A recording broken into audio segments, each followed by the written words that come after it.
Welcome back fellow YouTubers. If this is the first time you are joining us, I recommend looking back at the past videos first. This is segment 2 of the Masonic Connection. Thank you. Why all the Freemasons, do you ask? The first thing that I found startling when researching this information was how like the Masonic ritual were to the pit's layout, the trapdoors being the log barriers, etc.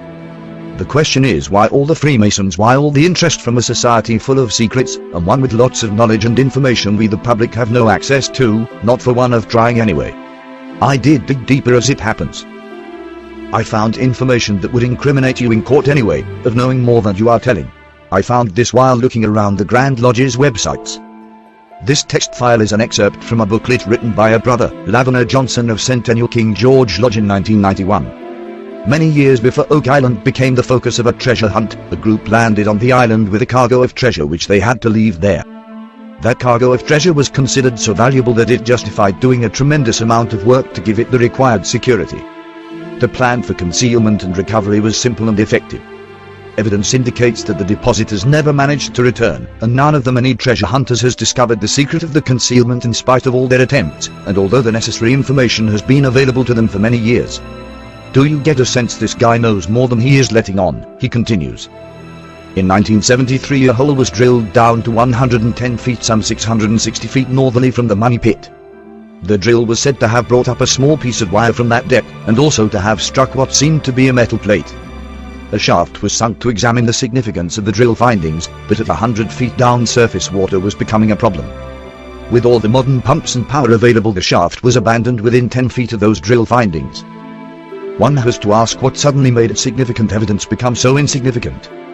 Some unrevealed evidence led to the sinking of borehole 10X, about 150 feet east of the money pit.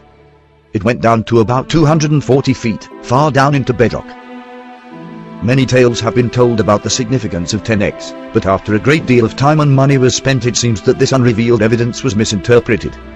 These efforts certainly bring into question the value or significance of any artifact found in the depths of Oak Island.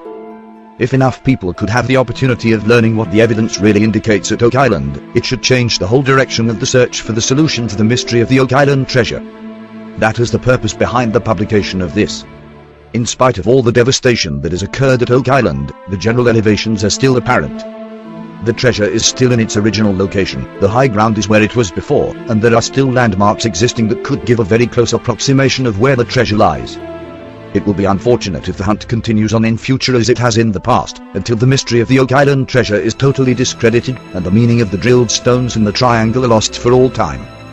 There is nothing to indicate that the Oak Island treasure has been retrieved. It must still be there in the high ground, and its retrieval would be a wonderful event for Nova Scotia and Canada, both historically and archaeologically. What a statement! And the meaning of the drilled stones in the triangle are lost for all time. What could he mean by that, and secondly, what do they know? My guess is in short he is saying we are digging in the wrong place.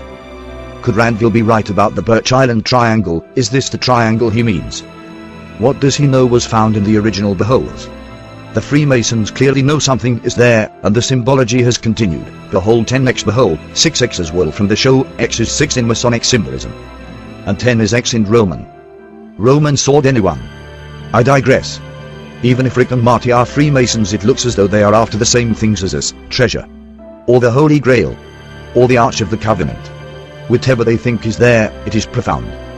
If the literature is correct, and I have no reason to doubt the sources myself, then Masons first officially arrived on the island in 1738. That will be right around the time the supposed Don Nassau Company turned up, if the boys are just in reality 3 symbolic wise men.